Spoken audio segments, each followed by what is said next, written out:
कहते हैं दोस्त का दोस्त दोस्त ही होता है। इटली की प्रधानमंत्री जॉर्जिया मेलोनी और भारत के प्रधानमंत्री नरेंद्र मोदी की दोस्ती पूरी दुनिया में जग जाहिर है। इटली और भारत की जो घनिष्ठ मित्रता है वो बढ़ती ही जा रही है और अब इसका नजीर पेश हुआ है। जी हाँ, ये दोनों दोस्त के एक और दोस्त हैं।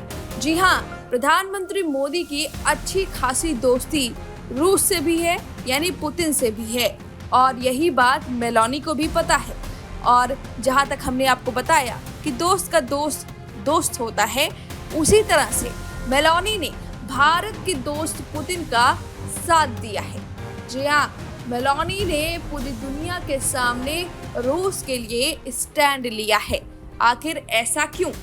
दरअसल इटली की प्रधानमंत्री जॉर्जिया मेलोनी ने रूस की फ्रीज की गई संपत्तियों को लेकर बड़ा बयान दिया है।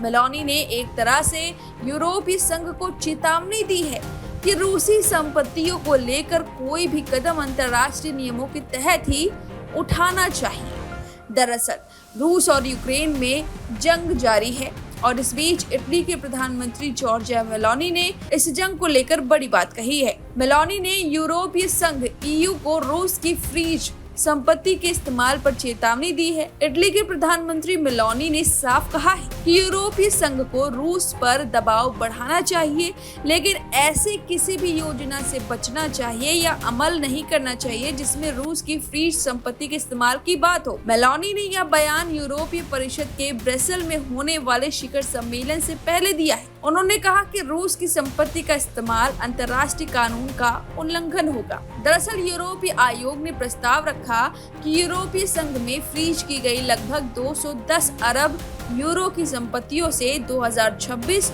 और 2027 में यूक्रेन को दिए जाने वाले कर्ज की गारंटी दी जाएगी। आयोग यह योजना ऐसे समय में लेकर आया है जब यूक्रेन में अमेरिकी सैन्य सहायता घट रही है। अमेरिकी मदद घटने से यूरोपीय देशों का बजट प्रभावित हुआ है। मेलोनी ने इसी प्लानिंग का विरोध करते हुए कहा कि हम मानते हैं, या मेरा मानना है कि लोग भी ऐसा मानते होंगे कि अंतर्राष्ट्रीय नियमों और सिद्धांत का सम्मान जरूरी है। साथ ही इसी बीच यह भी बता दें कि रूस यूक्रेन जंग को लेकर हाल ही में ब्रिटेन की ओर से बड़ा बयान दिया गया था।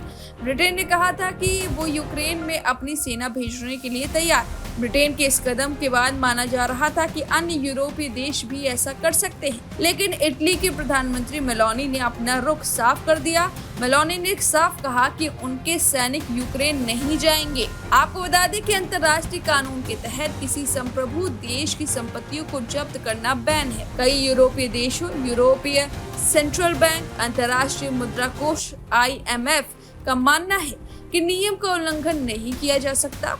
वैसे रूस ने संपत्तियां फ्रीज करने और उन्हें उपयोग में लाने की किसी भी कोशिश को निंदनीय बताया है। तो इस तरह से खुलकर सीधे तौर पर मेलोनी ने रूस का साथ दिया है, पुतिन का साथ दिया है। उन्होंने यूक्रेन को जब्त की गई संपत्तियों में से पैसा देने की बात को नकार दिया है।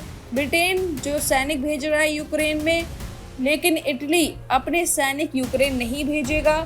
तो साफ तौर पर देखा जा सकता है कि मेलोनी ने अपना रास्ता चुन लिया है। वो पुतिन का साथ दे रही हैं।